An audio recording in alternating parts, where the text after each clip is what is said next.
the show on the road.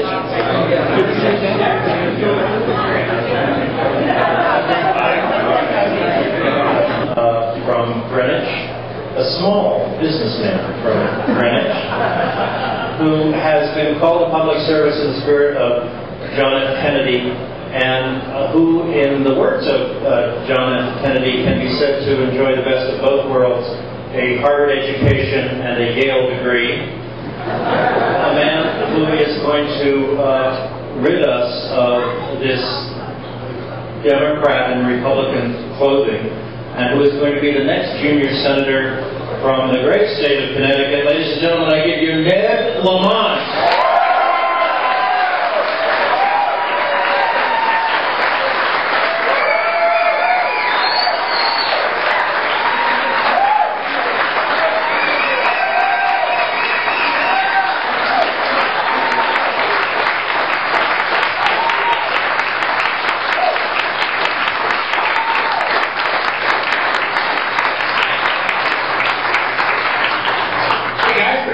Sunday afternoon.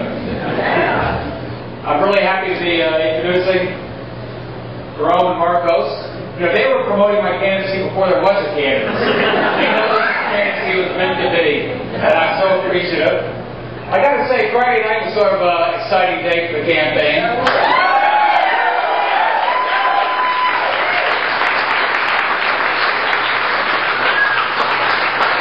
The campaign is crashing the gate. And I think we pushed the gate open a little bit, and there were an awful lot of brave delegates who stuck their neck out, and I applaud them. You know, twice the number we needed to get qualified, and so off we go. The other things are real.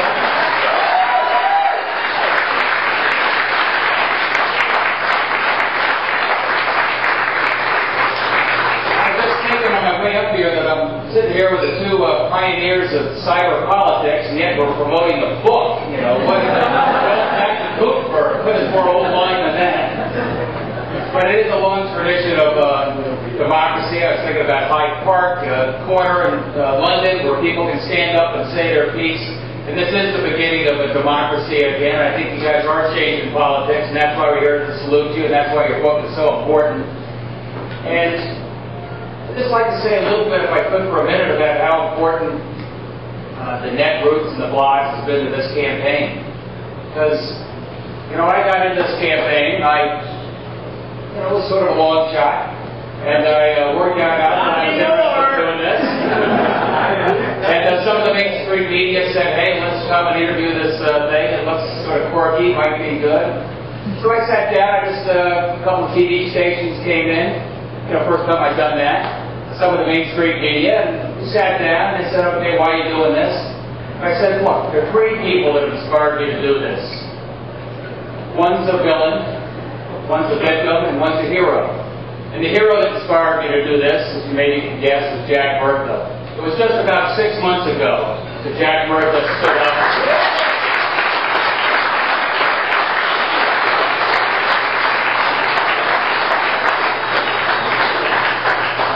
Jack Murtha stood up and said, stay the course is not a winning strategy in Iraq. And when Jack Murtha spoke, at that time, he knew he was speaking for the troops in the field. He knew he was speaking for the wounded of Walter Reed.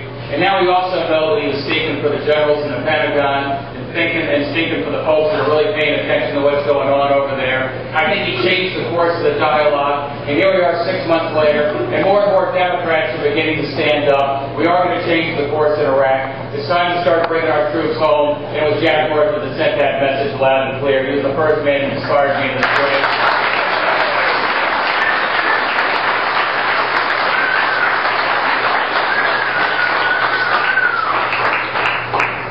The victim, I don't mean to say, but was Terry Schiavo.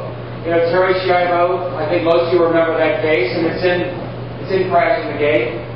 Was just another example of the federal government intruding into our private lives in ways that the Founding Fathers never expected. It's time for the government to stay out of our bedrooms, and stay out of our churches, and stay out of our hospital rooms. Leave us alone. And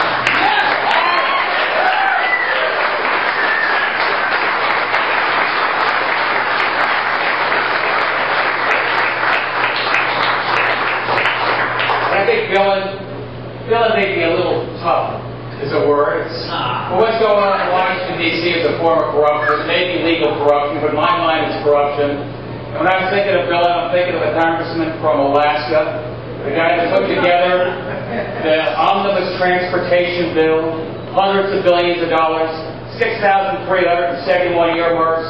Earmarks, a special perk, a special favor by lobbyists for their congressmen, all submitted under the cloak of darkness. You remember the bridge to nowhere, the bridge to that deserted island? And it's all wrong. And it's the big easy for the career politicians, and it's got to stop.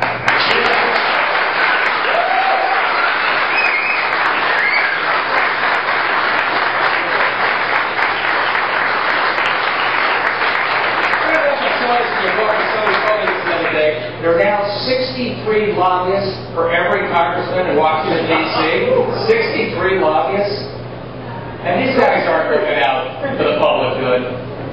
Look, Joe Lieberman is often talking about it's time to looking for common ground with the Republicans. But look, the Democrats are here because we're out looking for the common good. And I don't think they're really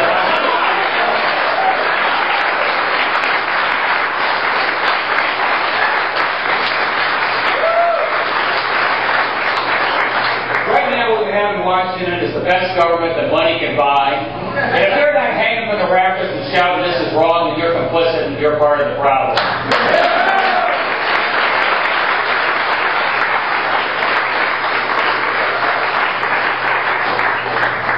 And if you don't believe me, just check the net roots.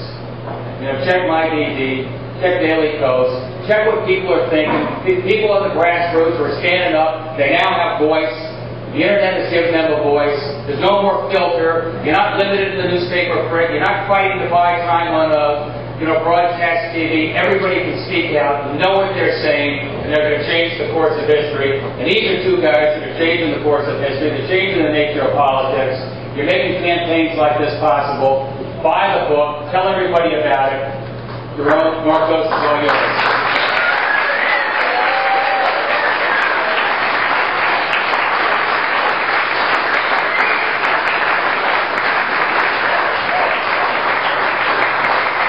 Let me just thank Kelly from Why Not Nutmeg for putting on this event. This is, we've had a spectacular reception throughout the country. Marcos and I are on the tail end, and we wake up each day and we try to get each other to do one more day. But when we get here and we see all the crowds like this, you guys make it easy. So thank you for turning out. We really appreciate it.